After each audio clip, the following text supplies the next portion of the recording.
আর্য আমার নিজের সন্তান নয়, ওর আসল নাম শঙ্কর। এমনটাই বলতে শোনা যায় আর্যর মা রাজলক্ষ্মী দেবীকে। পুরোটা জানতে ভিডিওটিতে লাইক দিয়ে চ্যানেলটা সাবস্ক্রাইব করে দেখতে থাকুন। চিরদিনই তুমি যে আমার সিরিয়ালের আজকের পর্বে আমরা দেখতে পাই অপর্ণা আর্যর কাছে তার সমস্ত সত্যিটা জানতে চায়, মানে আর্যর আসল পরিচয় কী সেটা জানতে চায়। অপর্ণা বলে, আপনাকে আমি কি বলে ডাকবো, শঙ্কর নাকি আর্য সিংহ রয়? তখন আর্য বলে, তুমি আবার মাধবপুর চলো আমার সাথে, সেখানে গিয়েই তুমি তো আমার আসল পরিচয়টা জেনে আসবে। অপর্ণা তখন বলতে থাকে, না, আপনি নিজের মুখে বলুন, আমি সবটাই বিশ্বাস করব।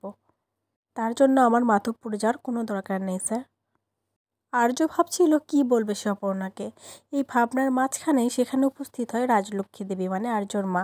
সে বলতে থাকে অপর্ণাকে, আর্যর আসল নাম শঙ্কর, শঙ্কর চ্যাটার্জি। অপর্ণা তখন বলে, শঙ্কর? আমি তো কিছুই বুঝতে পারছি না।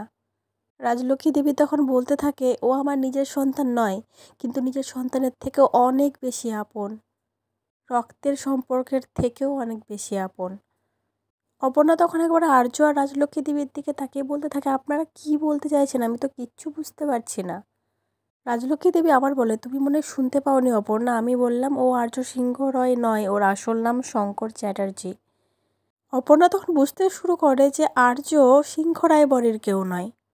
রাজলক্ষ্মী দেবী তখন বলতে শুরু করে, ওর সাথে আমার মেয়ের বিয়ে হয়েছিল। তখন অপর্ণা বোঝে যে ও হচ্ছে রাজনন্দিনীর হাজবেন্ড, মানে আর্য সিংহ রয়, রাজলক্ষ্মী দেবী মেয়ের বর। রাজলক্ষ্মী দেবী তখন আরও বলতে শুরু করে, এই বিজনেসটা ছিল আমাদের, আমার মেয়ে আর স্বামী মারা যাওয়ার পর সবাই যেন লুটে পুটে খাচ্ছিল, আমাদের কোণঠাসা করে দিয়েছিল। তখন হাল ফেরাতেই আমাদের পাশে এসে দাঁড়ায় আর্য, শঙ্কর থেকে হয়ে ওঠে আর্য সিংহ রয়। আর তখন অর্কর অবস্থা আরও খারাপ হতে শুরু করে।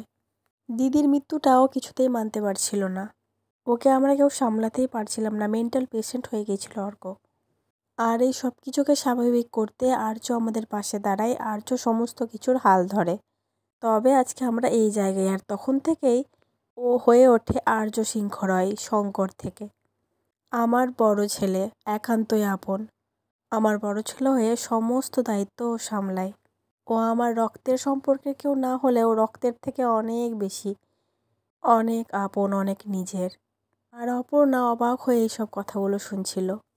রাজলক্ষ্মী দেবী তখন অপর্ণাকে বলে, তোমার আর্যকে নিয়ে যত রকম কনফিউশন ছিল আমি সমস্তটা ক্লিয়ার করে দিলাম, আর বাকিটা যা আছে সেটা তোমরা দুজন মিলে কথা বলে নিও। আর আর্যকে উদ্দেশ্য করে বলে, আমি অপর্ণাকে খুব তাড়াতাড়ি সিংহ রায় বাড়ির বউ করে নিয়ে যেতে চাই আর্য, তুমি সেটার ব্যবস্থা করো। তারপরে সে সেখান থেকে চলে যায়। আর অপর্ণা হাত জোড় করে আর্যর কাছে ক্ষমা চেয়ে নেয়। তো কেমন লাগলো আজকের পর্ব অবশ্যই কমেন্ট করে জানাবেন। পরবর্তী আপডেট নিয়ে তাড়াতাড়ি আসি, সঙ্গে থাকবেন, সাথে থাকবেন, চ্যানেলটা সাবস্ক্রাইব করে দেবেন। ধন্যবাদ।